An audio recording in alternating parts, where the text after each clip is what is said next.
Bonjour à Waka. Bienvenue. Bonjour à tous. Ouais, la gorge désenrouée Oui, un tout petit peu. exactement. La CEDEAO qui se fait entendre cabinet qui exige un chronogramme de la transition en Guinée d'ici au 25 avril. Oui, la CEDEAO sort un peu de son attentisme.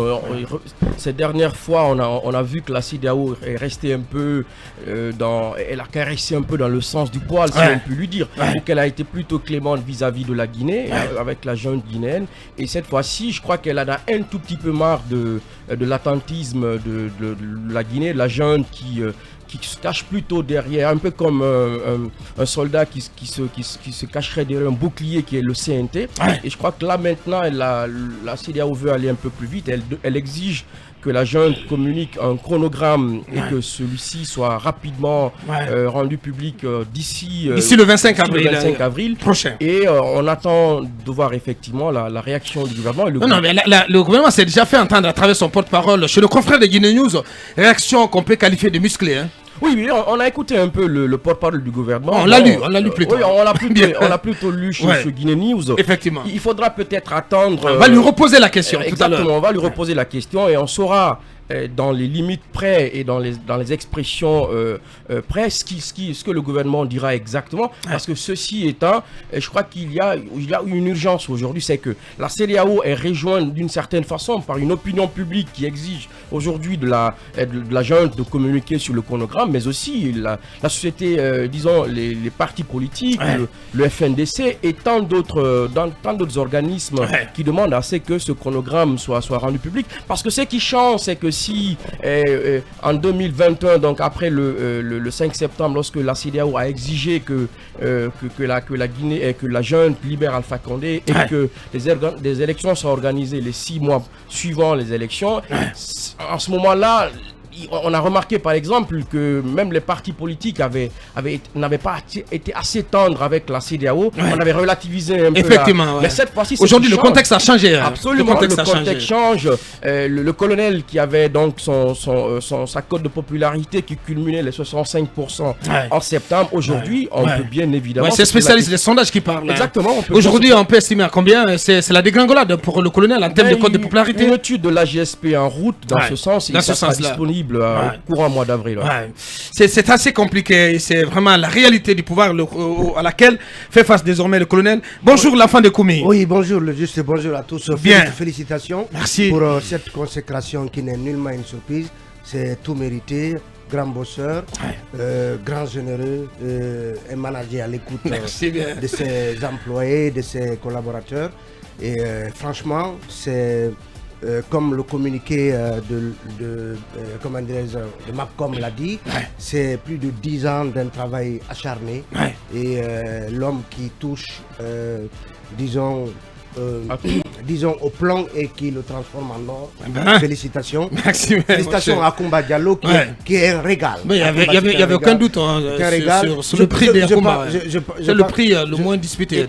Et d'ailleurs, avant de laisser Talibé continuer, est-ce que nous étions là jusqu'à un moment Ouri et moi on a dit on va rentrer parce que Espace et tous les autres sont en train de rafler les prix. Puis à un moment on a dit prix d'investigation. J'ai dit Ouri, il faut que tu attendes parce que je vais récupérer ce prix pour qu'on rentre. Et quelqu'un qui avait un monsieur à côté, il a dit mais pourquoi? Il dit non mais il n'y a pas deux investigateurs en Guinée.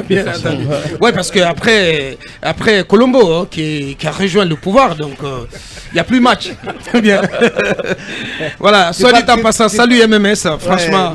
Voilà, on lui rend hommage pour tout ce qu'il a fait en termes de journalisme d'investigation pour ce pays. Un grand inspecteur. Bien. Oui, s'agissant de la CEDEAO, il faut dire que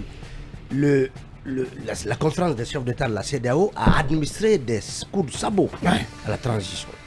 Lorsqu'on parle, non pas d'insuffisance de visibilité, mais d'absence. Après 7 mois. Mais c'est le cas, Talibé. Oui, c'est le cas, bien sûr. Mais lorsque c'est une institution comme celle-là qui le constate, à mon avis, c'est dégradant. Ça ne fait pas honneur. Et ce qui est encore intéressant, c'est que la CEDEAO, peut-être que cela a évolué entre la mission de la CEDEAO et cette conférence, la CEDEAO, parce que la CEDEAO parlait auparavant d'absence de dialogue. Elle parle à présent d'insuffisance de dialogue, parce qu'entre-temps, vous avez vu que le ministre de l'administration du territoire a reçu les acteurs politiques pour les consulter. Dans la perspective de la mise en place d'un cadre de concertation. D'un cadre de concertation. Mais qui pose problème, parce que la classe politique demande plutôt un cadre de dialogue avec elle directement. Absolument. Et la CEDEAO, c'est comme si elle faisait un peu écho à cette déclaration des 58 qui avait posé un certain nombre de problèmes. Et la CEDEAO parle, et c'est important puisque c'est d'actualité, c'est lié entre autres à l'affaire de résidence de Cellou Dalein et à la campagne de récupération des biens de l'État. La CEDEAO invite les autorités de la transition à respecter les dispositions légales et réglementaires dans le processus de récupération, ouvrez bien les oreilles, des biens présumés appartenir à l'État. Des biens présumés appartenir à l'État. Voilà, c'est comme pour dire qu'il faut laisser de la place au doute et à la justice. Et c'est important de trancher. Et finalement, la CEDEAO réaffirme sa décision de nommer un facilitateur pour la Guinée.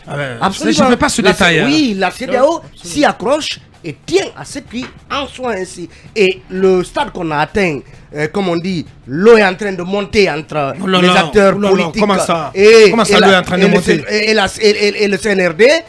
Et si il y a 3 mois, le colonel estimait que la Guinée n'était pas en crise, que la transition guinéenne n'était pas en crise, aujourd'hui on y est. La donne a changé. Et la nécessité d'un facilitateur en vue de la mise en place d'un cadre de dialogue s'impose. Est-ce qu'il s'agira finalement d'une sorte... Ça veut dire que le ciel s'assombrit sur la Guinée ou pas?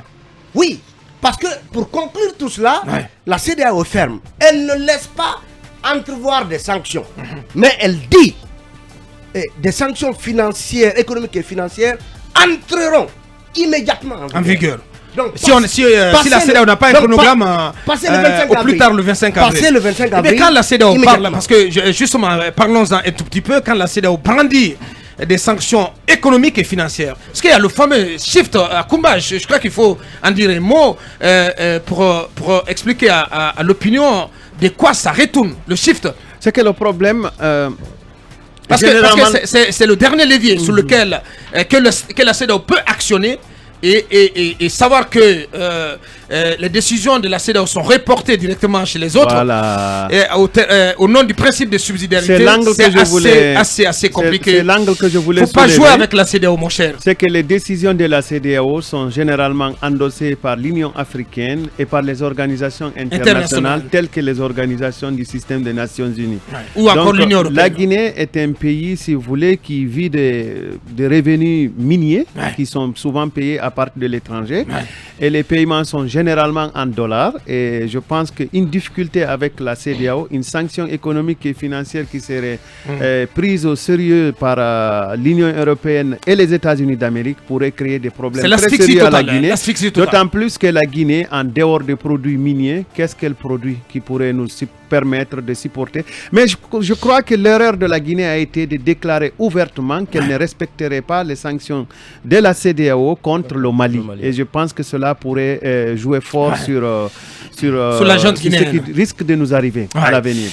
D'autant plus que la CEDEAO, je pense, elle avait cru que la junte avait pour mission, premièrement, de nous construire un état de droit, un état qui pourrait être dirigé par une volonté générale, un pacte général, et l'intérêt commun. Le mythe de l'intérêt commun pourrait être un peu implanté en Guinée, mais malheureusement, je crois que la communauté internationale est en train de découvrir pas à pas, comme quoi que la Guinée risque de retourner à l'état de nature où l'homme est un loup pour l'autre. La Guinée risque de retourner dans un modèle économique où s'affrontent les intérêts égoïstes et privés, et cela est très dangereux pour une sous-région instable qui a connu de la violence et de la violence qui s'est répercutée généralement à une histoire que vous connaissez, manche longue ou manche courte. Akumba. Oui. C'est pas possible. Il nous projette l'apocalypse. Non. Oui, mais en fait, sur le principe de subsidiarité. Non, mais ce qu'Akumba dit est vrai. On est dans un contexte économique assez délétère qui a connu les effets induits à la fois de la crise sanitaire, mais aussi la crise ukrainienne. Je ne vois pas aujourd'hui comment la Guinée s'en sortirait. Rappelez quand que lors de la crise ivoirienne, la Côte d'Ivoire aussi a connu cette crise-là, alors même que son économie se portait superbement bien, un contexte économique qui n'était pas si délétère, mais 2 mois après, la Côte d'Ivoire n'a pas pu tenir. Et le Mali, récemment, on a su que ces sanctions ont fait de l'effet. En fait, tous leurs faits ont porté un coup à l'économie malienne, et c'est qui a poussé d'ailleurs la junte malienne à revenir à de meilleurs sentiments. Donc c'est difficile de comprendre aujourd'hui qu'au moment où le Mali, la junte malienne, tente de renouer le dialogue avec la CEDEAO, qu'en Guinée... Attention, je pense que le Malien est un tout petit peu encore dans la défiance. Je crois qu'il est aveugle un peu des conséquences. Mais il y a quand même un retour de dialogue, un retour de discussion entre la CEDEAO et le Mali. Assimi a été invité au sommet, mais il n'est pas venu, malheureusement. Oui, mais vous voyez Assimi dans ce contexte où il est il a peur de quitter Bamako. Voilà, justement, c'est ça. Ils ont fait des propositions qui sont à l'étude au niveau de la conférence des chefs d'État. Cette CEDEAO, quand même, je crois qu'elle doit se... Parce que vous savez, parfois, qui va à la chasse perd sa place. Oui, Talibé, pour en terminer. Pour en terminer, c'est cette conférence des chefs d'État. Je pense que certains acteurs politiques ont déjà réagi à cet ultimatum. On a encore une vingtaine de jours pour y aller. Mais donc c'est faisable. Mais justement, c'est faisable. Non, mais c'est qui complique la situation. Pourvu que le CNT se bouge. Pourvu que le CNT se bouge. Et là, de ce côté, la machine semble gripper. Il y a la prophétie d'Alpha Condé là qui disait, quand il modélisait dans cet audio, qu'il n'y a pas d'argent en Guinée. Et que ça va aller très mal. Très mal. Et si ajouter il dit que ça va aller très mal. Mais il joue au Cassandre. C'est le prophète de malheur. Non, mais c'est normal. C'est normal de faire des prévisions, Alpha. C'est pas un drame, ça. Justement, si à cela s'ajoute la fameuse sanction économique et financière de la CEDEAO qui nous couperait en termes de transfert monétaire via le SWIFT, ajouter au fait qu'Alpha Condé dise qu'il n'y a pas d'argent dans le pays, et justement c'est le cocktail dont il était en train de décrire. Bien. Et dont il faut se prémunir. Bien. Allez-y, Mamadja, bonjour. Oui, bonjour Abakar. Bien. Un mot sur la CEDEAO. Je dois vous féliciter d'abord parce que pour moi tout ne va pas glissando en Guinée comme Talibé le dit. Donc félicitations. Tout ne va pas glissando. Mes félicitations pour le prix, c'est pas une surprise. Étant donné que vous êtes aujourd'hui un game changer, donc vous méritiez ça. Bien, moi, c'est de récupérer ça. Il y a aussi, comment dirais-je, mon jeune frère Akumba qui est la synthèse entre Pierre Péan, le grand enquêteur de, comment dirais-je, du Canard enchaîné, et d'Edoui Plenel, que vous connaissez, sans oublier aussi Bob Woodward des États-Unis et de Carl Bernstein, de, comment dirais-je, très bien. Donc la synthèse de toutes ces éminences. Parce que moi, Akumba, quand je passais des nuits en ville avant, vers les années 2000, j'allais toquer à sa porte. Il ouvre. À Mafanko. Je dors là à la SIG. Très bien. Mais après, il y a une rupture. On ne se fréquentait plus. J'étais avec mes journaux papier là-bas. Lui aussi, il est allé au Lynx. Ensuite, il a volé de ses ailes. C'est ici que j'ai découvert que... Redécouvert alors. J'ai redécouvert cette mine.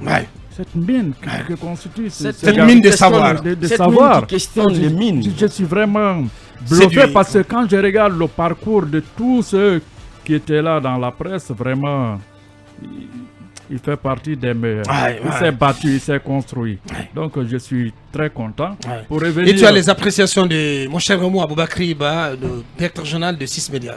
Pour en rajouter aux félicitations, il y a notre consoeur Aminata Sangaré de la RTG. Très bien.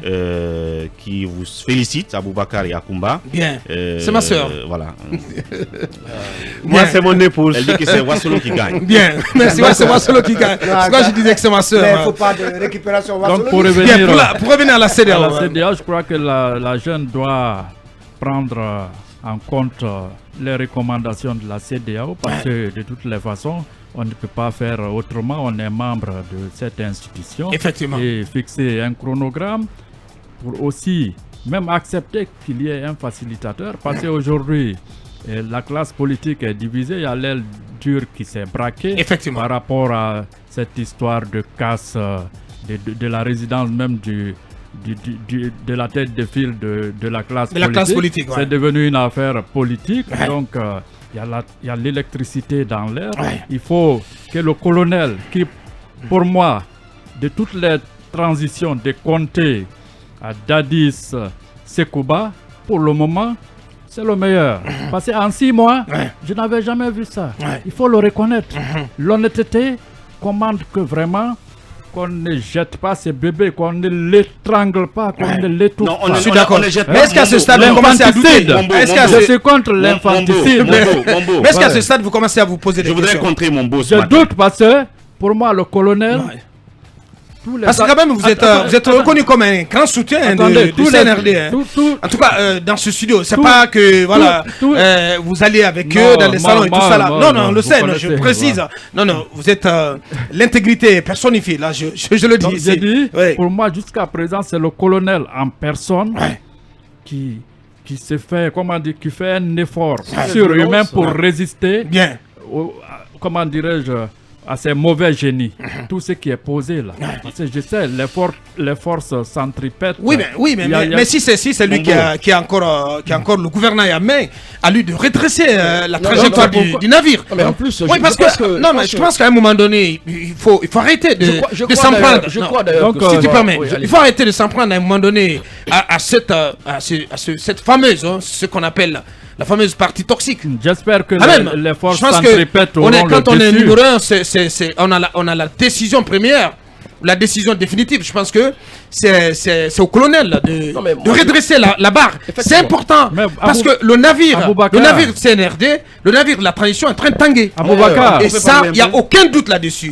C'est à lui de reprendre la main et de réorienter les choses. Aboubacar, je vous ai dit, faut qu'il le fasse. Président, il n'y a pas un métier plus difficile. Tu es coupé de tout le monde. Ah, justement. Tes habitudes changent. Mon beau, c'est là où je voulais venir, justement. En fait, nous avons toujours salué et loué le volontarisme du colonel dans ce studio. Et moi, tous les matins, je le fais. Mais à un moment donné, il y a une chose qu'il ne doit pas justement accepter, c'est de se faire couper de la base, de la réalité. De se faire couper de la réalité, qu'on l'enferme dans cette bulle de tous les pouvoirs qui ont dévié. Et justement, s'il faut qu'il garde son petit poste radio, pour que le matin, à midi et le soir, qu'il écoute les récriminations des populations via les médias, qu'il écoute les alertes d'un Akumba sur un tel dossier ou d'un Mohamed Kaba sur un autre dossier. De toute façon, il y a la DCI qui lui fait des remontées de données, qui fait le monitoring. Oui, même cette DCI, là, à un moment donné, peut vouloir peut-être lui vendre des chimères. Parce qu'il y a la manipulation. On ne sait jamais. Il doit avoir son canal personnel pour ne pas être coupé de la base et de ceux qui le remontent les informations. C'est très important. Je pense que le ministre Morikonde fait partie vraiment des gens qui, pour le moment, sont vraiment dans l'esprit du colonel. C'est relatif. Non, Morikonde a une obligation de sincérité avec le colonel. Avoir obligation et il le fait. Et justement, sur ce point, je suis d'accord qu'il a une obligation de sincérité. Connaissant le parcours ou l'amitié qu'il lie les deux hommes, suivez mon regard. Mais est-ce que ces conseils, il lui parle? Est-ce que Elhadji Thierno Mamadou, Bokarli et tous ces conseils, mais quelle est leur utilité aujourd'hui? Moi, je me pose des questions. Alors Bakar, peut-être que je voudrais... Est-ce qu'il faut que je ferme le sujet? Une minute. Aboubacar, c'est des conseillers. Il a des conseillers. Mais la question à se poser, est-ce qu'il écoute ses conseillers et décide selon l'éclairage qu'il reçoit de ses conseils? Parce que vous savez qu'il y a des gens qui occupent officiellement des fonctions, mais il y a ce qu'on appelle les Samaraninti, les traînes savates, qui se promènent autour du colonel, qui viennent lui susurrer des choses occultes.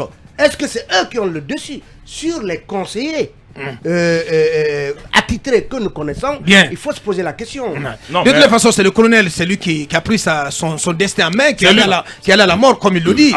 À lui de... franchement, je pense que personne ne peut décider à sa place. Mais ce que j'ai envie de dire, c'est à lui de redresser la barre aujourd'hui, parce que les choses ne vont pas forcément dans la bonne direction, mon colonel. Et ça, vous le savez. Voilà, essayez d'agir pendant qu'il est temps. Il n'y a pas de péril à la demeure d'abord. Ça, c'est le premier point. Comment ça, il n'y a pas de péril à la demeure? Comment ça, mon maître? Secondo, il n'y a pas péril en demeure. Il y a un risque de péril. Secondo, il y a un risque de péril. Secondo, tu es d'accord avec moi, il y a un risque de péril. Non, il n'y a aucun risque. Ne soyons pas alarmistes. Il reste un perturbation. Il y a un risque de péril dans la demeure. Secondo, la CEDEAO aime-t-elle la Guinée plus que les Guinéens que nous sommes?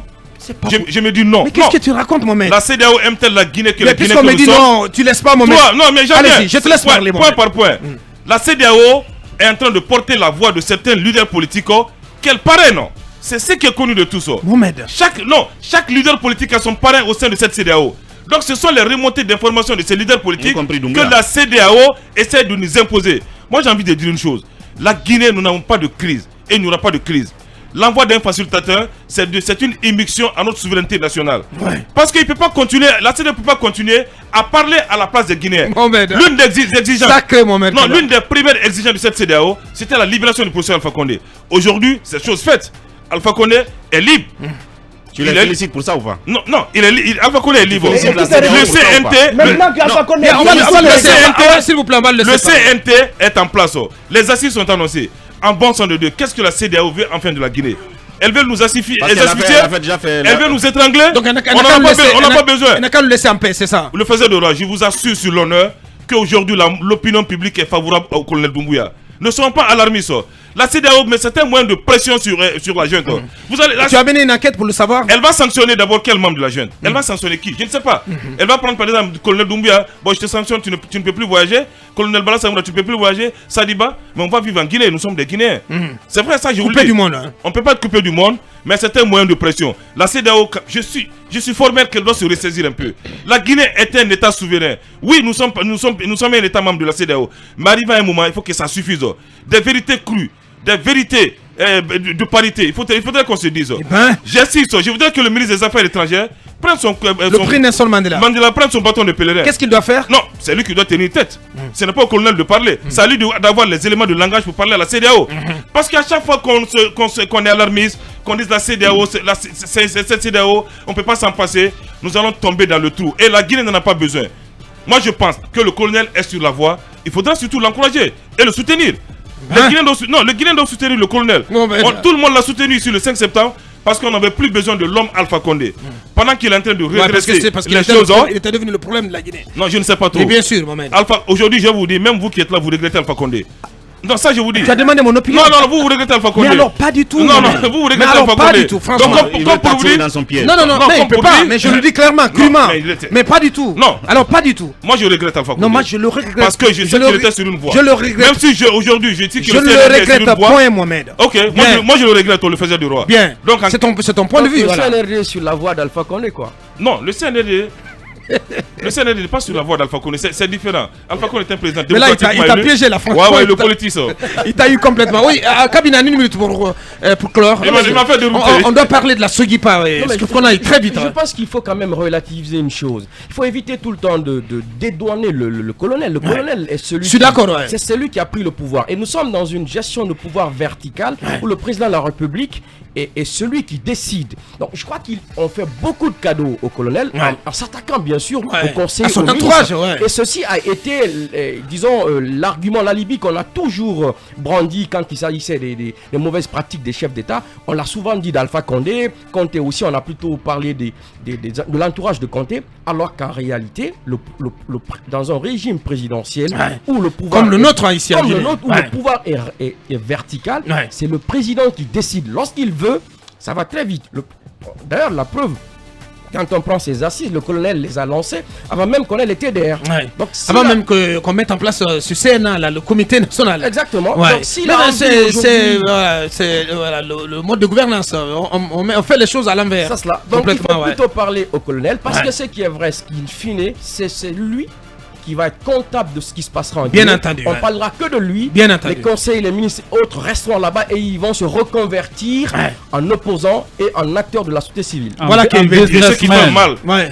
La CEDEAO qui dit carrément des biens supposés de l'État. présumé. Présumé de l'État. Oui. Mais bon sang de Dieu. La CEDEAO tu veux qu'ils disent quoi? La CEDEAO a se mêler de cela. Tu veux qu'ils disent quoi? La gestion courante de l'État, des affaires de l'État, la CEDEAO se mêle. Bien. Non, posez-vous la question. Qu'est-ce qui ne va pas? Mokaba, voilà, tel qu'on l'aime. On va aller à la pause pour nos obligations commerciales. On revient pour prendre en charge vos commentaires, vos réactions. On parle là de la Sogipa où il y a quand même quelques difficultés liées à une mesure de compression décidée par le ministre Mamoudou Nanyale Barry. On parle là également et dans la deuxième partie de cette opération de démolition de l'ancienne résidence de la cellule d'Alain Diallo, donc qui n'est plus qu'un amas de gravats aujourd'hui. Ça s'est passé ce week-end. Et puis notre invité nous rejoindra à 9h30 sur cette antenne. On revient dans quelques minutes.